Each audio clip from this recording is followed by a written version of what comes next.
Good morning, good afternoon, and good evening. Welcome to today's webinar on the WHO IBP Network Implementation Stories, featuring stories from the Asia region. Next. My name is Dandita Thate, and I will be your moderator today. I lead the IBP network based at WHO in Geneva, Switzerland, along with my colleagues Ados May and Carolyn Ekman, and of course, our many IBP network partners. And I'm thrilled to be hosting this webinar with you today. Next. We have a very exciting agenda today, as you can see. I'll start by giving some remarks on behalf of WHO about the implementation story process that we undertook. I will then turn it over to our colleague, Grace Gayoso Pasion from the Knowledge Success Project, who will go into a few more details on the process of the stories. And then finally, our main event will be hearing from the authors themselves. And we have 3 fantastic presentations from Bangladesh, India, and Vietnam, where you'll be able to hear in depth how our authors documented some of the high impact practices and WHO guidelines that were used on the ground. Finally, we will have some time for discussion and questions. Next.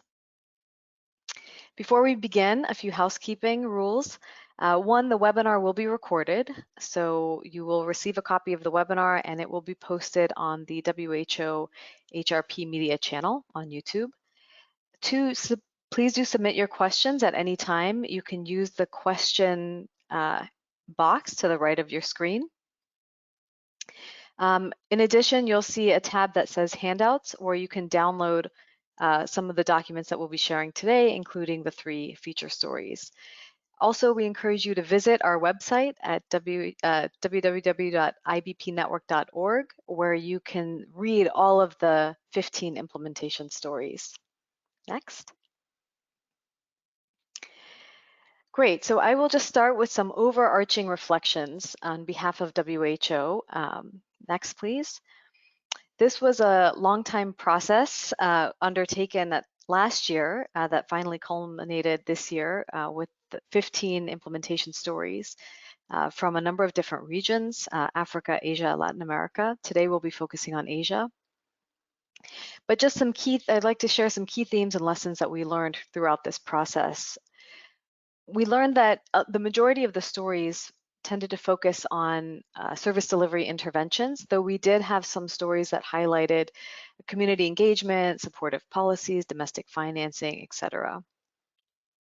In addition to documenting the high impact practices, we were also hoping these stories would help shed some light on how WHO guidelines in family planning and reproductive health were being used. And we did see that a number of WHO guidelines were reflected in the stories, from the medical eligibility criteria, family planning handbook, training resource package, as well as some other WHO guidelines, such as the ones on ensuring human rights and the provision of contraceptives, and guidelines on adolescent reproductive health. Next. As we sort of looked through all the stories, we did identify some key lessons learned that I thought I would share. One was that the high impact practices are not implemented in isolation. So while the stories tend to focus on one intervention, what we really saw was that they were part of a package of interventions. A second lesson learned was that there were other best practices that were critical to successful program implementation. So things like mentoring or training were also reflected in the stories that are not necessarily evidence-based interventions, but were critical to ensuring successful implementation. We also saw the importance of linking WHO guidelines with programmatic interventions. And we had developed this tool, this matrix tool that you can see on your screen, to help better make that link. We saw that family planning is often intersectoral.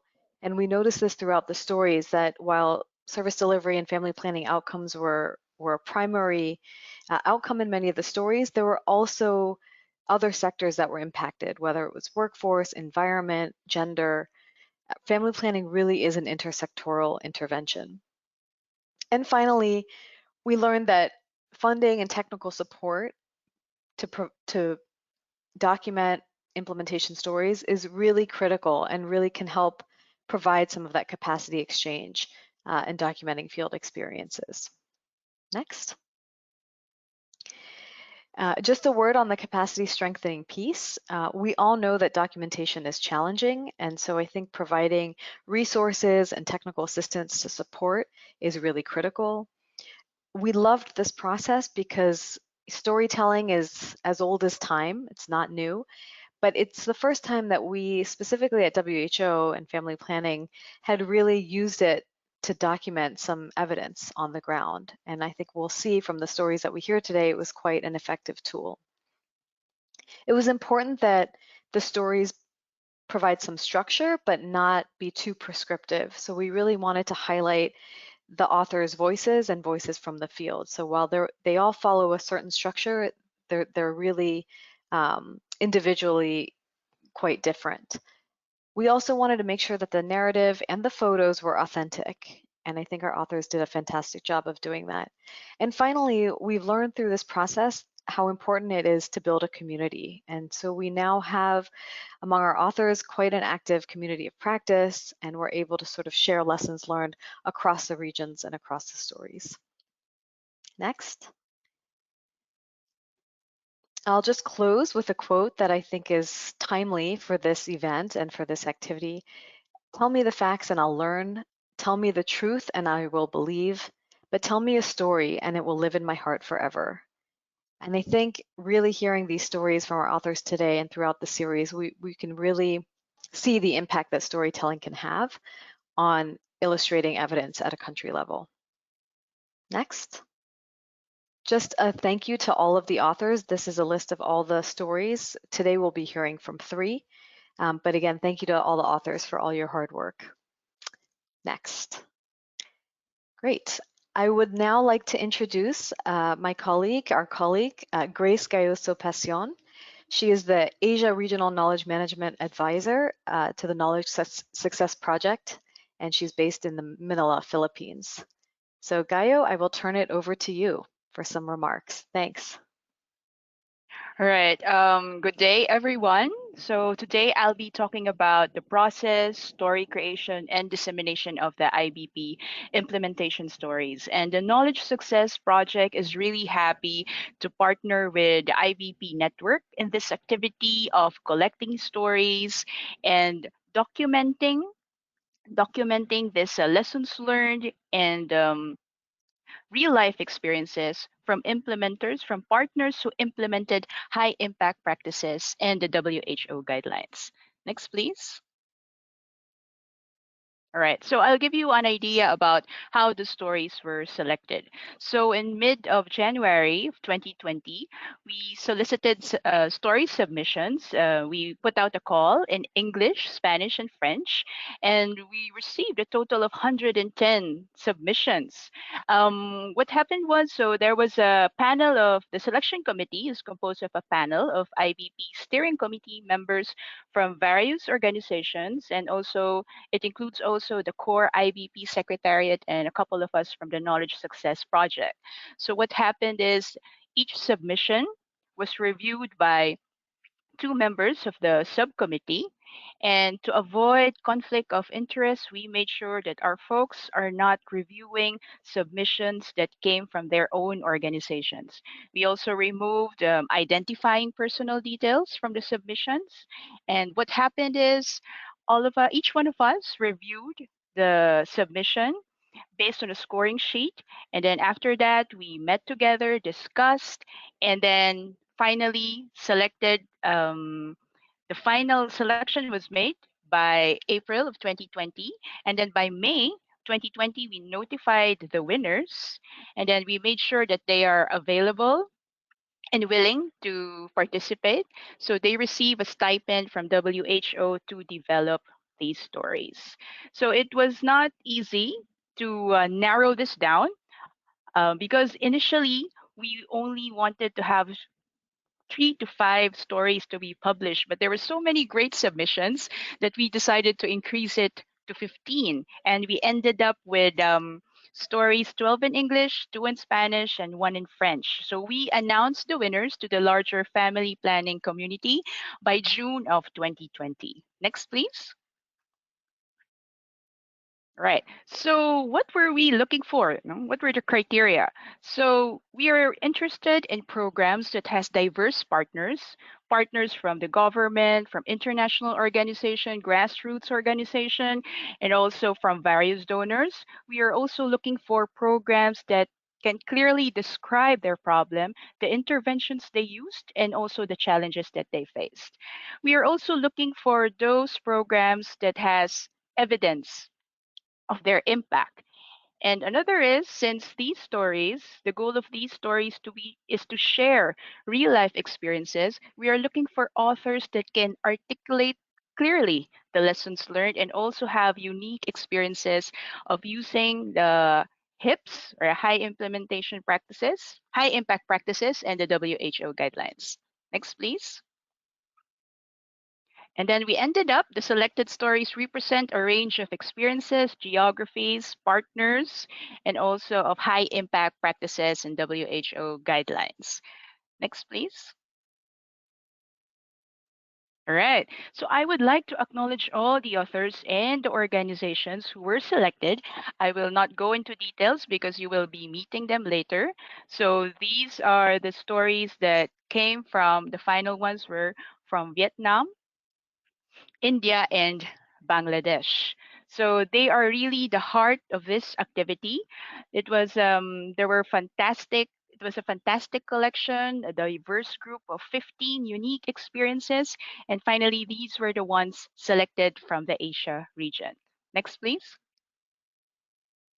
All right. So just to give you an idea of what we're doing right now for disseminating these stories. The final stories are now available in a PDF, and it's up in the IBP Network website, so please do check them out. And we're also widely promoting them in social media. And please help us share also these stories with your networks, because I'm sure they'll be learning a lot from these stories. And we are continuously looking for ways to tell these stories. So if you know those stories, please do contact us and share it to us as well. Next, please. And just to give you an idea of what the other projects or what other activities that Knowledge Success Project is doing in Asia, we are currently engaging with family planning and reproductive health organizations and supporting them in their knowledge management needs. Second is we're looking for KM champions for FP and RH in the Asia region who can share with their network once there are new resources, tools, and stories that are published about family planning and reproductive health. And lastly, we are continuously looking for content partners who are willing to share their project stories to the global audience. I think it's time for Asia to be heard. So if you have those stories, please do contact us and reach out to us. Next, please. So again, special thanks to all the authors, partners, and organizations who work on these stories. Knowledge Success and IBP would love to hear from you. So please do connect with us, reach out to us. You can see my email address in the screen, gayoso.grace@knowledgesuccess.org, or also at info@knowledgesuccess.org. Thank you very much. Great. Thank you. Thanks, Gaio. That was a great overview of our entire process. So I'd like to welcome today's presenters. As I mentioned, we have three fantastic presentations from Bangladesh, India, and Vietnam. And I think we will just jump right into the first one. If you could go to the next slide. I'd like to introduce our first presenter, Shamiya Nazir. She is a medical professional with sexual and reproductive health expertise in the humanitarian sector and worked as the SRH manager for International Rescue Committee in the Rohingya response for over a year. So Shamiya, I will turn it over to you. Thanks. Thank you, Nandita.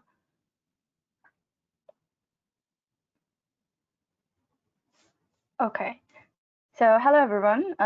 Today I'll present the success story from Bangladesh. The topic is why men should be included in voluntary family planning, a success story from Rohingya refugee camps, Cox's Bazar, Bangladesh. As you can see, the implementing organization is International Rescue Committee, the donor organization is UNFPA, and also the partner organization is Mukti Cox's Bazar. Next, please. So how all this started? It's because the sudden influx of Rohingya displaced population in 2017, and over 500,000 people came and started seeking help from Bangladesh, and they are located in mainly Cox's Bazar area. So the people who are working there, organizations, UN body, they found that they have really high birth rate. According to UNICEF 2018 data, the life birth per month was 4,015, and also according to ICTDRB data, they have contraceptions prevalence around 33.7%. So it was concerning regarding the size of the Bangladesh existing population problem and also like economic conditions. So there was no alternatives besides family planning. Next, please. So like SRH programs of IRC thought like we have to do family planning awareness activities. So we started doing women's sessions, adolescent sessions, and those held in women-friendly spaces, and also outreach activities led by midwives, and that used to happen in different blocks of the camps, and one-to-one counseling, which also offered by midwives. When we started evaluating our projects and activities, then we saw like there are some problems, and also we getting feedback from our clients that they are experiencing domestic violence because they didn't consult family planning before they took it, and their husbands getting angry about it. And also as you know, the like side effects of contraception can be delayed menstruation, then sometimes missed period, then also spotting. So the husbands were getting suspicious about the women's activity, and they were also very angry. So we thought like we actually have to engage men in somehow in the awareness activities. Next, please.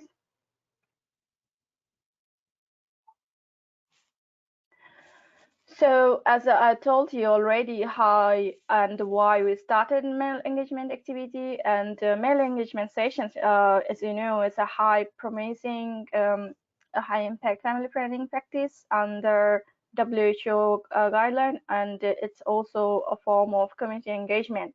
Next, please.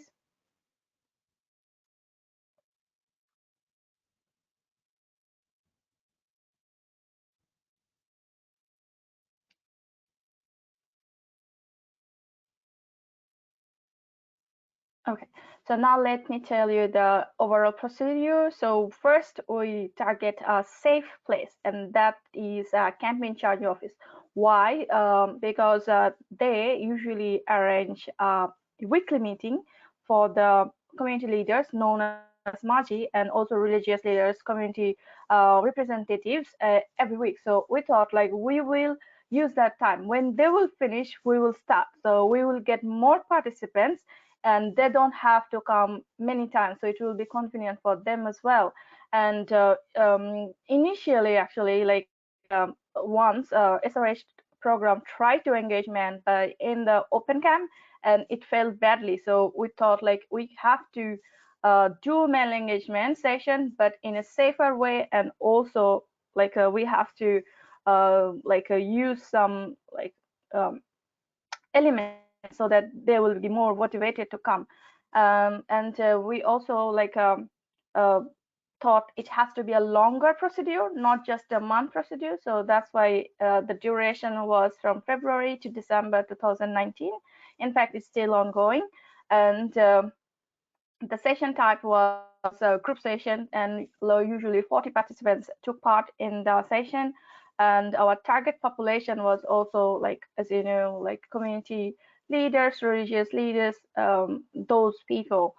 So in first few phase session, only midwives or RH managers try to lead the session, but later we thought like we cannot do so because women facilitators were uncomfortable, and the participants are also uncomfortable, and there was still a lack of acceptance of female leadership. So we thought we actually have to involve men in this session.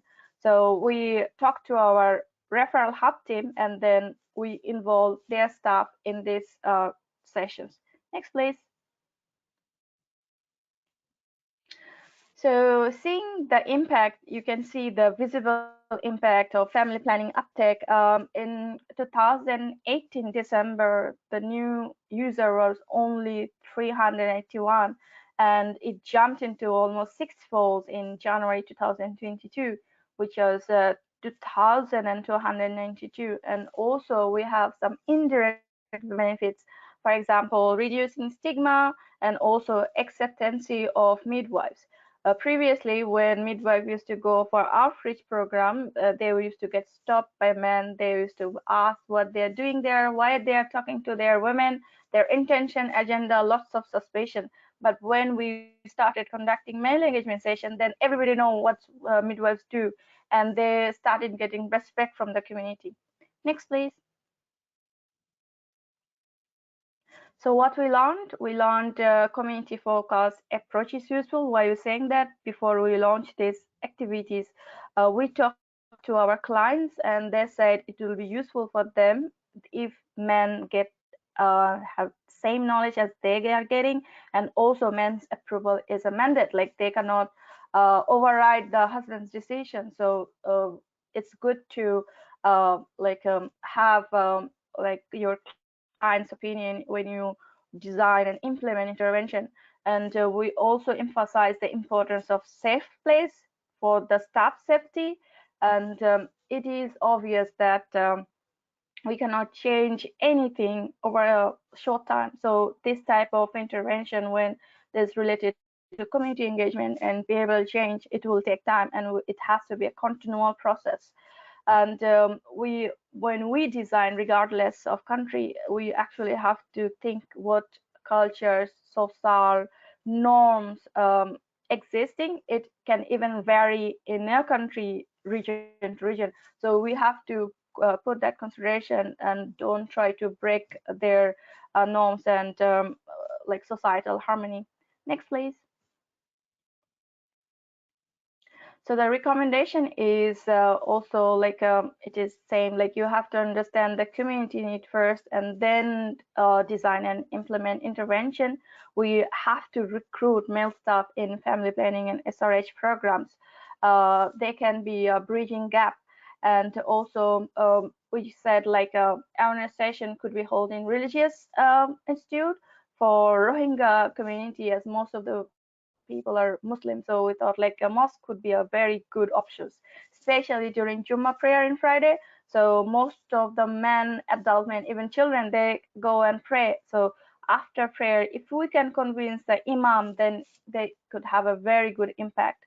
And we talked about use of mass media. So here we thought like, why don't we make it a bit entertaining and also educated?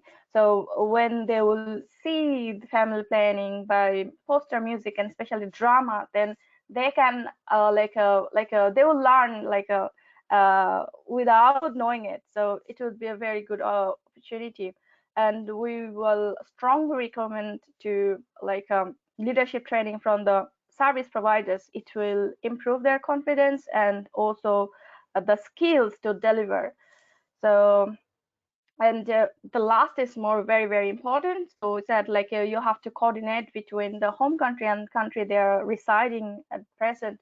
Why is that? Like when we are giving implant as a LARC, like long-term reversible contraceptives, the women were coming and said that if we going back and then this implant gets expired, like who will remove it? So so this is a genuine concern, and we have to address it, and we have to do how our clients feel better. So next, please.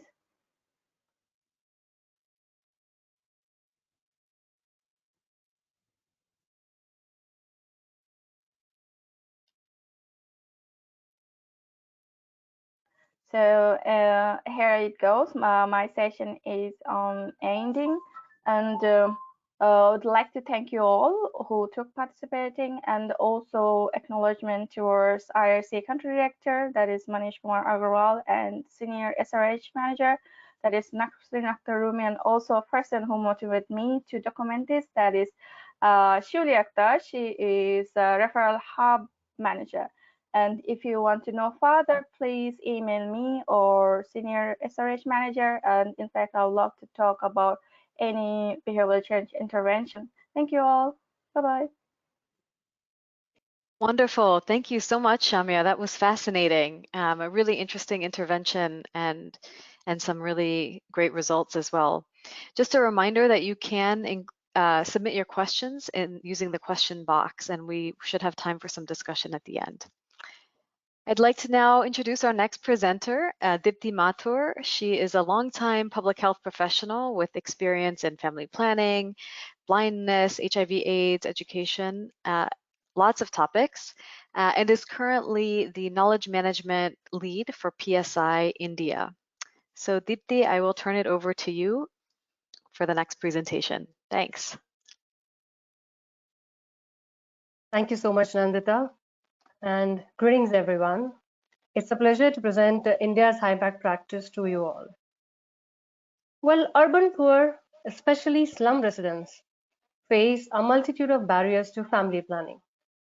The Challenge Initiative, a multi-country program funded by the Bill and Melinda Gates Foundation, designed specifically to strengthen city-level health systems to improve family planning, maternal and child healthcare services, and to end preventable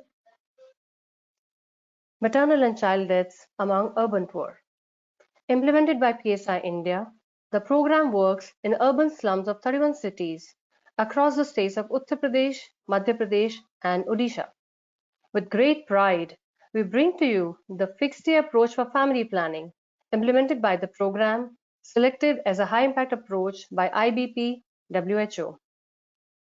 I'm Deepti Mathur, and I lead the knowledge management vertical of PSI India.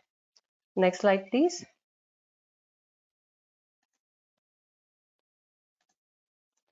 Now let us understand the problem or the need behind this high-impact approach. The fourth National Family Health Survey of India reports that female sterilization is the most widely employed method, and 76% of the users of modern contraceptive rely on this method. While urban slum dwellers are young migrants, most often first-time parents, and young low-parity women. On your screen is a graph that projects estimated trend for family planning in urban PHCs in the large 20 cities of Uttar Pradesh. This is plotted from 2016-17, a period preceding the implementation of the project. What you see on the screen is two trend lines, one moving upwards and one going downwards. At the time, the National Urban Health Mission was a relatively new program. The primary health delivery platforms, including urban primary health centers or UPHCs, urban health nutrition days, and outreach camps, nested within slums, were in a poor state and lacked family planning supplies and faced other challenges. Additionally, long-acting reversible contraceptives were out of the basket of choice at urban PHCs. Therefore, it was important to bring family planning as a priority for NUHM. Had this project not been implemented, the family planning indicators would have dipped even further, as depicted through the dotted line on the graph. Next slide, please. Now let us see, how did this high impact approach make a difference to the life of an urban poor man and a woman? Well, we all know urban poor people are time poor, reducing their ability to access services without fearing economic loss. Thus, a facility with a single IOCD kit or non-availability of staff will mean a day lost and wage loss. Fixed-day service for spacing method approach is adapted from National Health Mission's fixed-day static or FDS approach for family planning in rural areas for male and female sterilization.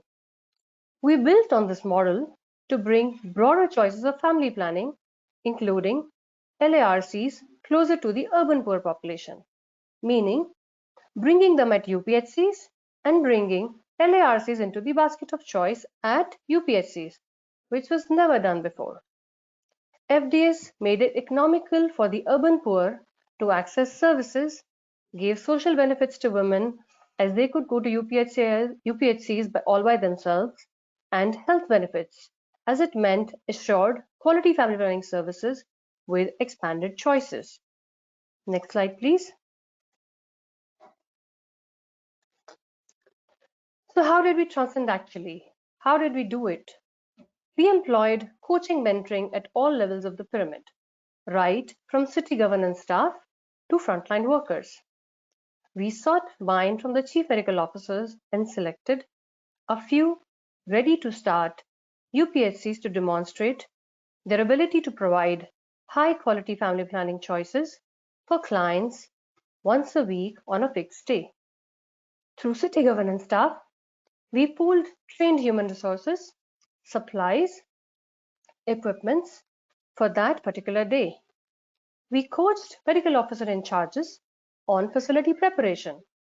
We connected District Quality Assurance Committee with the UPHCs and ensured its visit on the day of FDS to bring a mark of quality. We coached frontline workers, ASHAs and ANMs on devising a family planning due list based on age and parity, and further demonstrated to them on how to prioritize family planning clients during routine household visits. In fact, creating a family planning due list elevated family planning among ASHA's competing priorities and turned out to be the magic innovative factor, as never before ASHAs knew a denominator for family planning clients and never knew who and when to prioritize. Therefore, by fixing a calendar, facility readiness, coaching mentoring, and community mobilization, successful FDS happened at the select facilities. Next slide, please. As we just learned, that FDS was demonstrated only in few selected facilities. This demonstration actually sparked FDS adoption by the remaining 95% of the facilities. And today, as I speak, 99% of these UPHCs in the states are implementing the FDS approach. All this was done by the city governance staff with our coaching and mentoring intervention. This was a major win for us as it established the roots of HIA deep, letting it evolve even more strongly. Let us take a look at some of the other results. The Health Management Information System, or HMI's trends, indicated a rapid increase of reversible methods, including injectable contraceptives and an increase in IUD use, as can be seen in the figure displayed on the screen. Other than this, HMIs also informed that the project contributed a 168% increase in annual family planning client volume at the city level. Not just this, but 2 rounds of population-based surveys also found that the modern contraceptive prevalence rate among currently married women aged 15 to 49 in poor areas of cities increased significantly from 49.8% in round 1 to 53.7% in round 2. And over time, as UPHCs institutionalized regular FDS days and served increased number of clients, they started becoming self-sustainable. UPHCs now had a sustainable ecosystem where demand and supply were happily married. This set the tone for ownership and sustenance.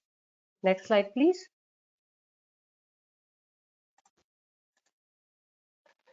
Well, we have gathered a lot of lessons. Some of them are listed on the screen. Well, demonstration is key. If FDS is demonstrated at ready-to-start facility, quick results can help advocate with the government to scale it up across the entire city or state. FDS at UPHCs ensures the availability of high-quality family planning care, including long-acting methods on a fixed day and time known to the community. If FDS is regularly available at a facility, it strengthens not only family planning, but also enhances the overall quality for other health areas. It is a single approach that makes the facility and other aspects ready for family planning, such as demand generation through ASHAs, convergence between UPHCs, district quality assurance committees, district facilities, and medical colleges. And last but not the least, creating a client prioritization list or family planning due list can help ASHAs counsel clients during household visits, mobilize them for FDS days, and elevate family planning among their competing priorities. Next slide, please.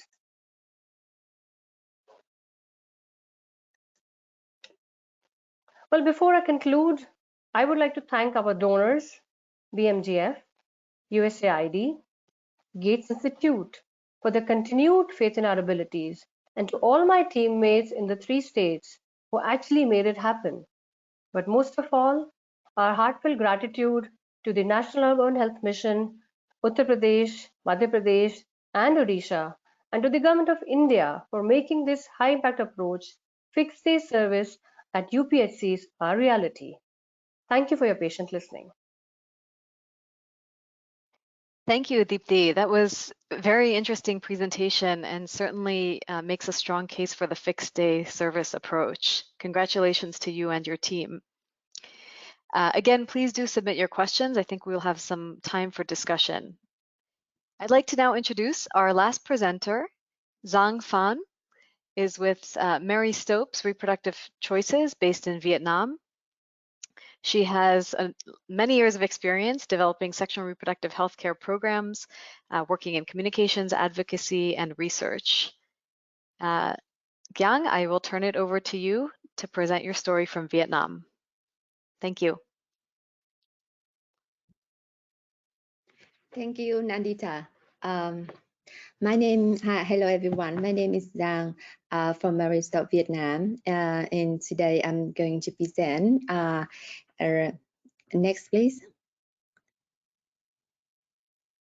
About our intervention program, empowering rural women in Vietnam through sexual reproductive health.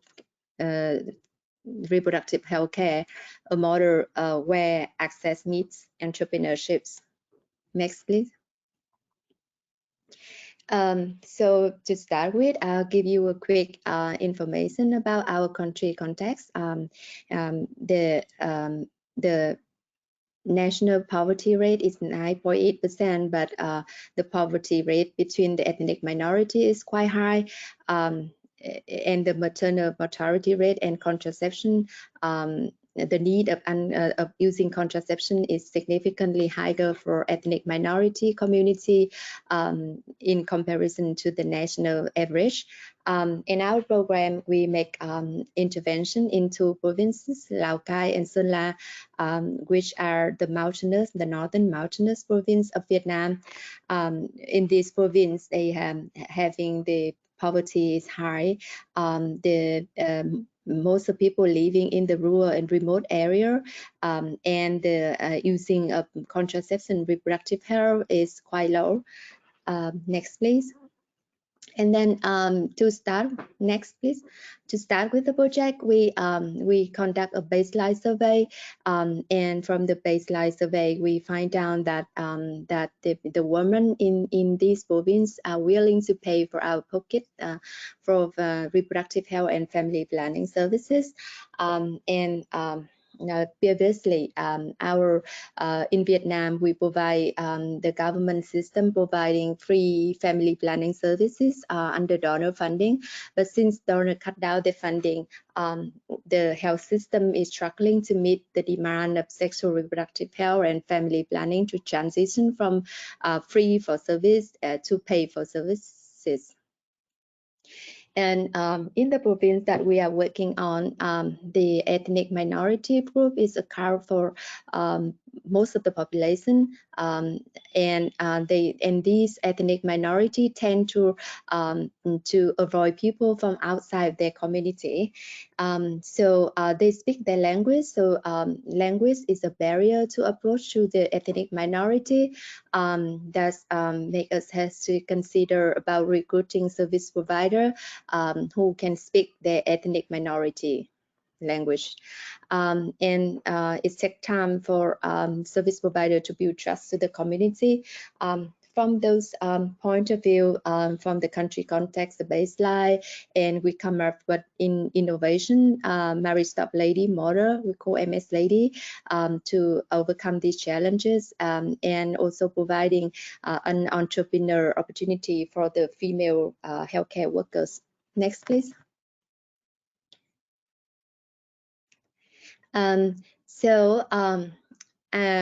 We showcase in the use of community health workers as a high impact practice. And what is MS Lady in our entrepreneur model? So the MS Lady is the community health workers who work at community health station, and they being trained and branded as Married Stop Lady to provide advice and affordable reproductive health, family planning products and services to the women in rural community. And why MS Lady is fit to this community. MS Lady work for the public, the community health station, so they are part of the public health system. Under this project, they work alongside with the existing public health system in the mountainous area. And because they are local people, so they have a very in-depth understanding of the social and cultural need of the women in their community. And because they live in the community, so geographic barrier for traveling within the very mountainous and remote area is also this barrier is also reduced. Next, please. We under the program, our program bringing some mutual benefits to different target groups. In terms of the client can receive under this program, client can receive reliable and quality supply of contraceptive products and service available in their community. They receive consultation on reproductive health product and service at their home.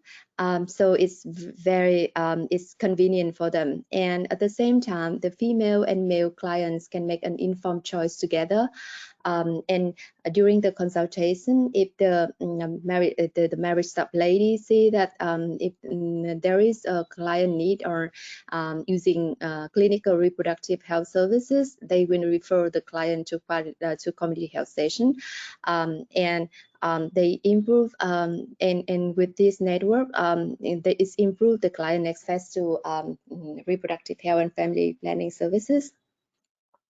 And in terms of MS Lady, they participating to this project, they increase their income, financial independence, so they can earn more money for their family, and they also develop some of their skill through additional training like personal development through the growth of their business and communication skill.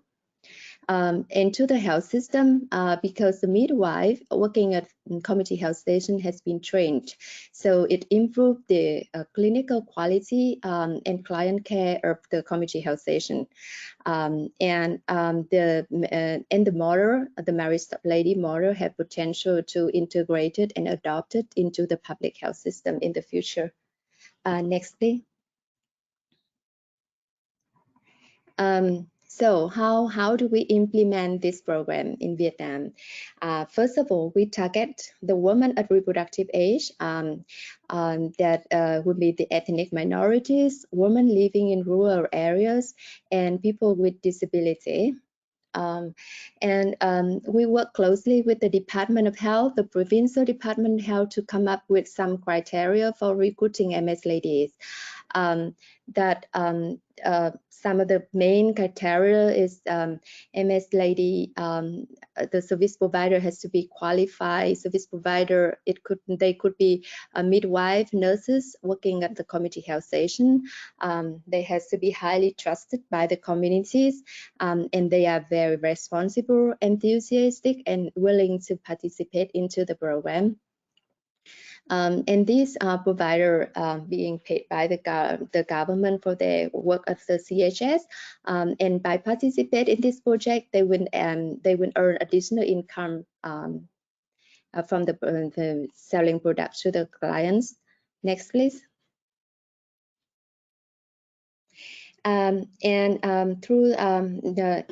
the project implementation, we provide a number of trainings to married stop ladies. The main training is about reproductive health service provision skill like contraceptive counseling, injectable, IUD insertion skill, etc. But together with this, we also providing them with technical skills in business, financial management, communication, and leaderships.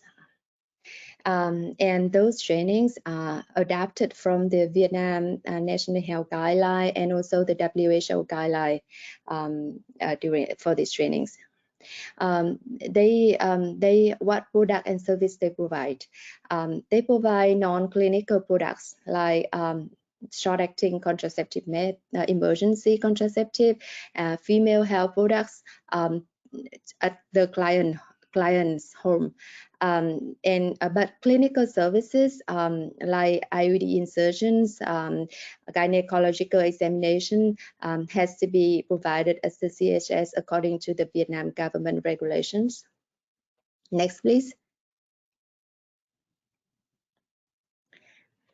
The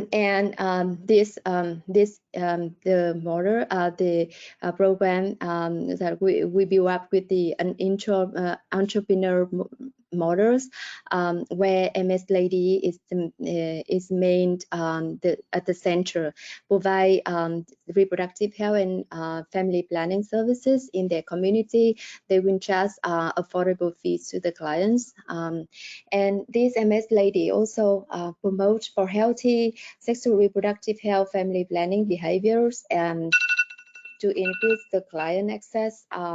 At the community, and they organize kind of social event, the local and social media channels.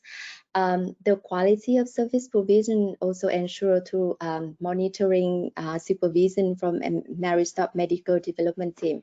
Next, please. And the result of the program that we 87,000 clients visit the program since June 2018. We providing 38,000 family planning method, and we using our marriage stop impact estimator tool to estimate that number. We prevented more than 9,000 unwanted pregnancies and prevent more than 5,000 abortions. And the most important and one of the important things to MS Lady that we increase at least 5% of income for individual MS Ladies. Next, please. So lesson learned. One of the important things that critical is that we partner with the Provincial Department of Health. They set up, they will be able to set up legal mechanism to allow MS Lady to socially market products and provide service within the community at affordable price. And we also gain an agreement with a private pharmaceutical company to provide kind of low cost products to our clients. It's going to be it is about 20 to 30% discount from the market price.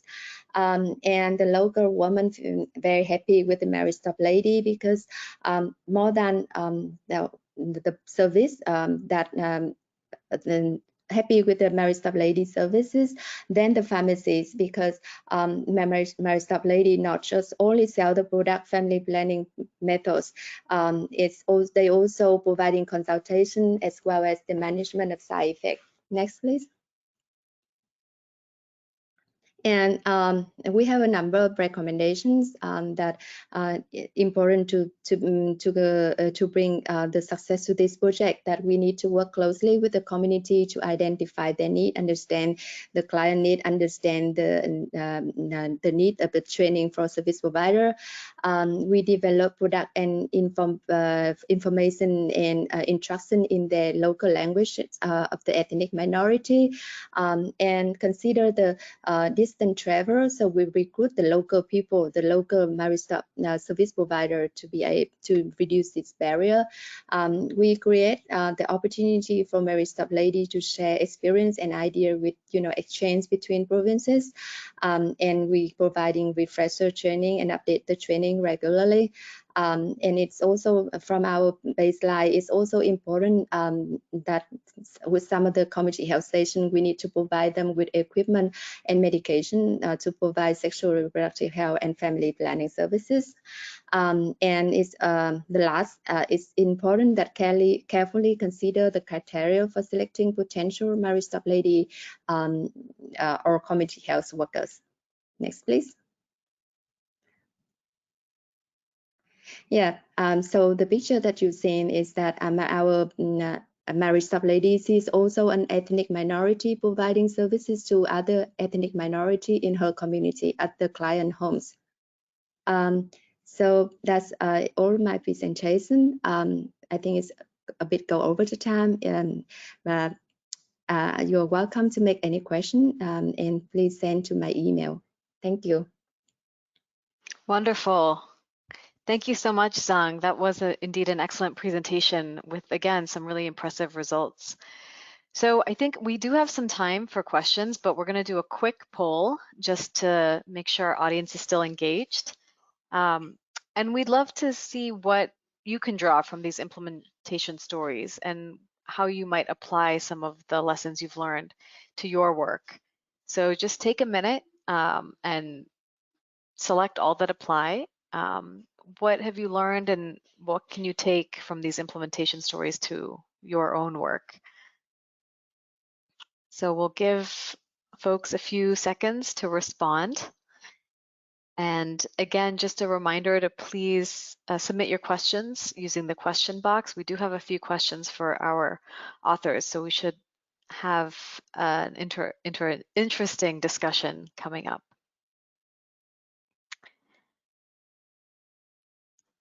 So I think we should have probably enough respondents. Do we want to just sort of see what the poll results are? Great.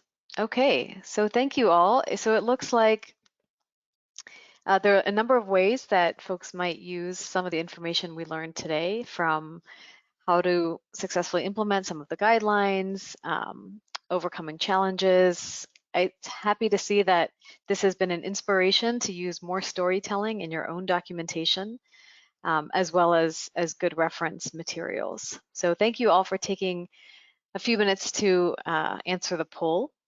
And now we will go to some questions, and we do have a number of questions, so we'll jump right into it.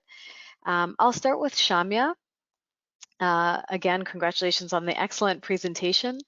The question is, could you talk a little bit about the counseling provided at the sites, and also if you conducted any other gender-related programming to support some of your work as you are engaging with men in your program?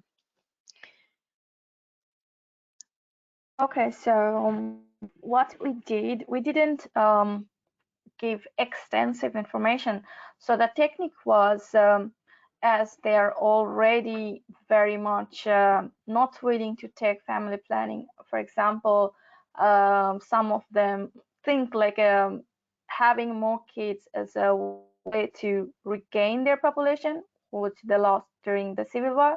So this is an emotional side for them, and also like religious thinking. So like especially for the long term, they thought like if women died with those implant sticks, probably they won't be going to Jannah. So what we tried to do, so break those their previous biases to acknowledge them. So our agenda was, we won't give too much information. We will hear their concern first, and we know beforehand that they have these things in their head, and it will actually come up during the session taking. They talk about this. Then we talked about what we did in our population regarding family planning. We are a Muslim country as well, and we talked about finance and where they're living and how it can affect us all. Then slowly they actually started understanding. Probably they thought we are just doing to them because they're outsider, but when they understand it's not because of them, it's all because of us together, and how we can live happily in the same country if we be a bit reasonable in our choices. It helped actually. It's not more about clinical knowledge, it's more about understanding each other, like talking to the concerns. And like the second questions, actually I didn't work any other gender related issues, so I can't answer that, sorry. Okay, great. Thank you. And we will share the questions with our presenters. So if you do want to follow up separately, we can do that. I'd like to go to Deepti and her team from India. There's a question, given that the program, the FDS approach is still ongoing, the question is, how has COVID-19 impacted the fixed day service program? And have you seen a decrease after February 2020? So Deepti, I'll turn it over to you and your team to talk a little bit about how COVID-19 has impacted some of the FDS work. Yes, thank you, Nandita, and thank you for this question. Well, COVID-19 has impacted the services and family planning definitely. But like, this approach is all about bringing services on a fixed day, at a fixed time, at a fixed facility. So once after the Government of India's orders resumed services, it was the FDS approach which brought back the family planning services at the UPHCs, which is closest to the urban poor population. So we have seen the trends that on the day of FDS after COVID, it is the FDS day when people are taking services because they are sure that the services will be provided, the providers would be there, commodities would be there, supplies would be there. So in fact, we are seeing that it is, working in fact during COVID also. And I would like to, perhaps Mukesh can add further to my response. I think you answered the question, Deepti. Just to add one more point that for some days when facilities were closed by government, so with the help of community health workers who are the government volunteers, the project also ensured that the products are at least reaching to the communities for some days when facilities were closed, like condoms and pills and injectable services. That also helped. Great. Thank you both. And I imagine that the other programs that we heard from today were probably also affected by COVID-19, as were many family planning programs around the world. But it's great to see that services have resumed. Okay, I'd like to go to Giang for the last question for your Vietnam approach. Given the success of the MS Ladies for family planning, are there any plans to expand their repertoire of services to include immunizations or nutrition-related services for the MS Ladies? Yes, our program also affected during the COVID-19, and there's just like other program that's a bit slowed down during the COVID time. But currently the project is still in implementation until middle of 2022, and we have a succession. We already prepare for the succession plan to expand the project to other provinces. Actually, the program that I have just presented to you is the second phase. Previously, we did the MS Marriage Stop Lady in 3 other provinces, and after that we do project evaluation, and we make some improvement to the second phase, which the phase that I just presented to you now. And from the donor side, we also discussed with some of the donors about expanding this project to other provinces where there's high unmet need for family planning services, especially there's some of the region and some to other groups like factory workers in other region, mountainous region or central highland, where there's not a lot of high unmet need in family planning and sexual reproductive health services.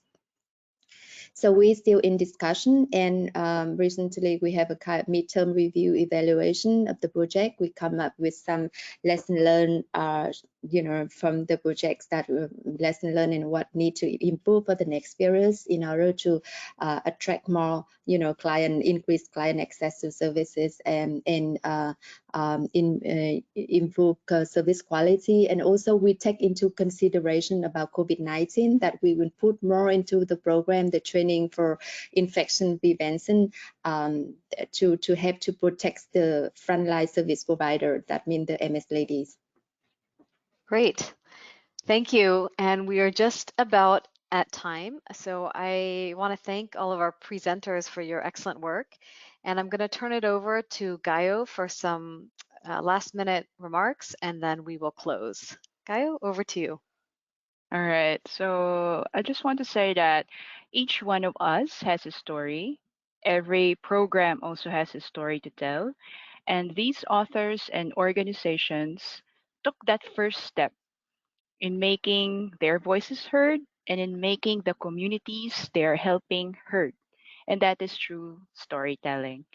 And by documenting and sharing these stories, all of us here right now, we're fortunate to learn from them on what worked and what did not work. And eventually, we'll be able to adopt it in our own context with the goal of making more people healthy and saving lives. So I urge you to make documentation a habit, make storytelling as your channel. You'll never know how many lives can be saved with that one story that you shared. Once again, Knowledge Success Project is very happy to partner with the IBP Network in collecting, curating, and sharing these stories. Thank you very much.